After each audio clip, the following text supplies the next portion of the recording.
Olá, galera. Dando continuidade a essa trilogia sobre a poesia romântica, hoje falaremos sobre a terceira fase do romantismo poético, como muitos também sabem, de a terceira geração.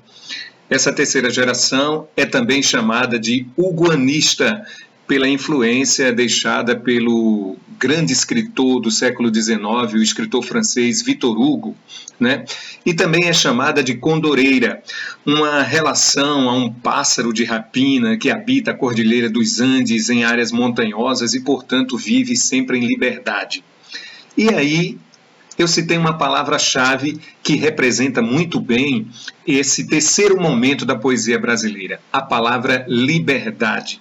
Pois bem, gente, é a palavra liberdade o lema principal dessa terceira geração, representada pelo poeta maior do romantismo, segundo muitos críticos literários, o Castro Alves. Portanto, a terceira geração ela vai ser uma geração mais de caráter social, uma geração de caráter mais abolicionista, né? É uma geração que vai deixar de mostrar aquele lado mais belo, aquele lado mais bonito, aquele lado mais fantasioso que os poetas da primeira e da segunda geração mostravam, né? Ao invés disso, a terceira geração vai mostrar justamente o contrário, o lado negro, né, do período colonial, a escravidão, a exploração atribuída aos escravos, né, os africanos que foram trazidos à força para o Brasil, né, a escravidão também atribuída aos índios. Então vai ser uma geração romântica muito de caráter de engajamento social, uma geração crítica, toda voltada para a luta pela liberdade social, a luta a favor dos oprimidos, tá? Alguns escritores se destacam nessa fase.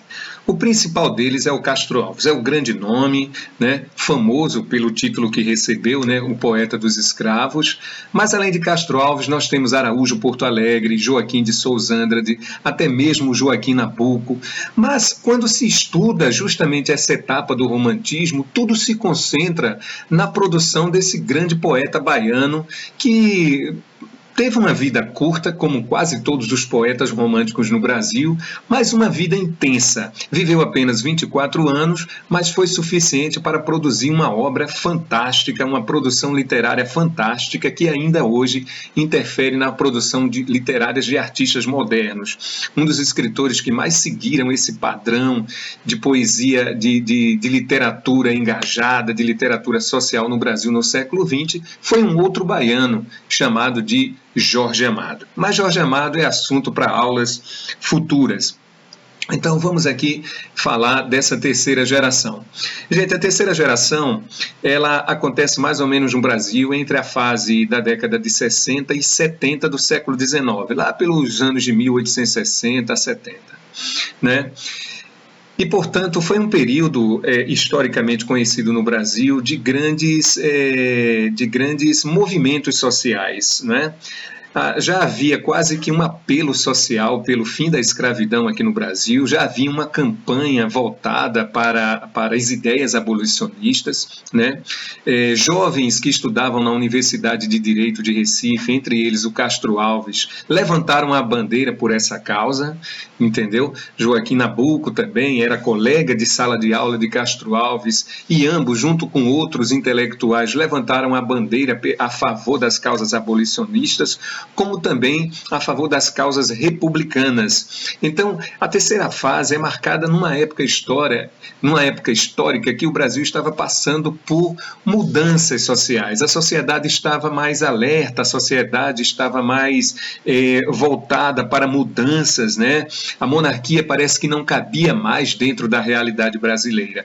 Então, toda a produção poética, especialmente a de Castro Alves, na terceira geração, ela é marcada justamente por esse grito, essa força, né, pela liberdade social. Castro Alves sempre foi um defensor dos mais oprimidos, e entre aí incluiu os negros, os índios, né?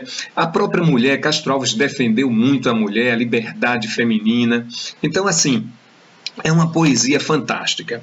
De um modo geral, né, para ser mais didático com vocês, essa poesia hugoanista, lembre porque é uma referência ao poeta Victor Hugo, que na França também foi um poeta que lutava pelas causas sociais, né? Ok?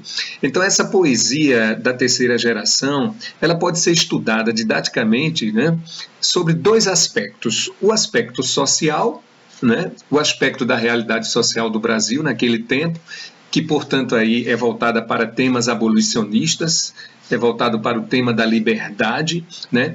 E o aspecto amoroso. Mas aí tem uma curiosidade sobre esse aspecto amoroso, né? Essa fase ela vai se retirando aos pouquinhos daquele amor platônico, né?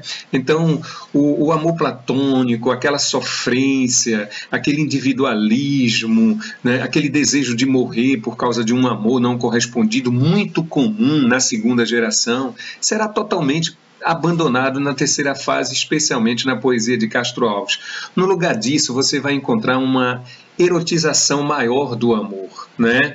Uma erotização maior do amor, o amor tratado mais como um sentimento carnal, um sentimento pecaminoso, vamos assim dizer. Então é uma fase muito interessante, uma fase que já se aproxima muito das próprias marcas que o próximo movimento literário depois do romantismo vai mostrar, que é o realismo, né, juntamente com o naturalismo.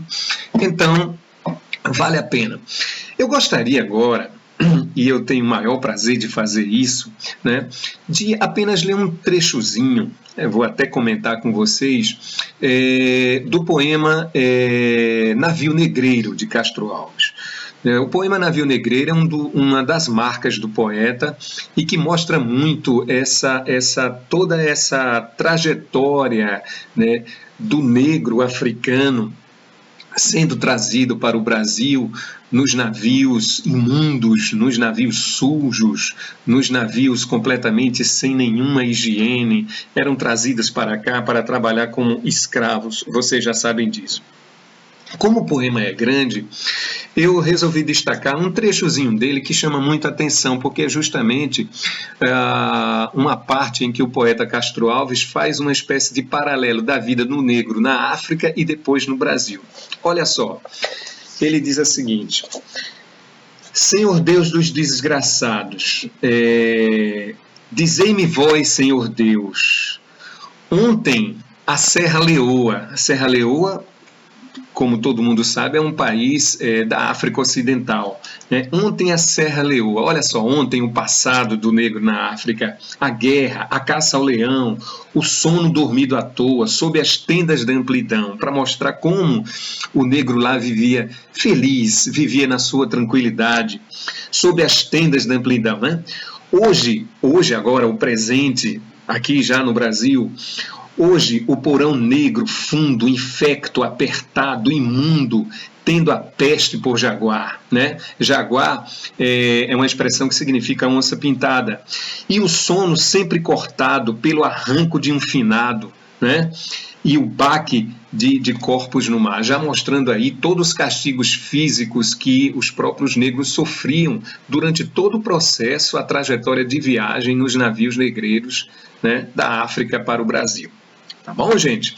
Então, essa é a terceira geração, resumindo, uma geração de caráter mais social, apesar de falar de amor, porém é de um amor de aspecto um pouco mais carnal, que tem como principal representante a grande figura, um dos maiores poetas de todos os tempos, mundialmente conhecido, Castro Alves, tá bom?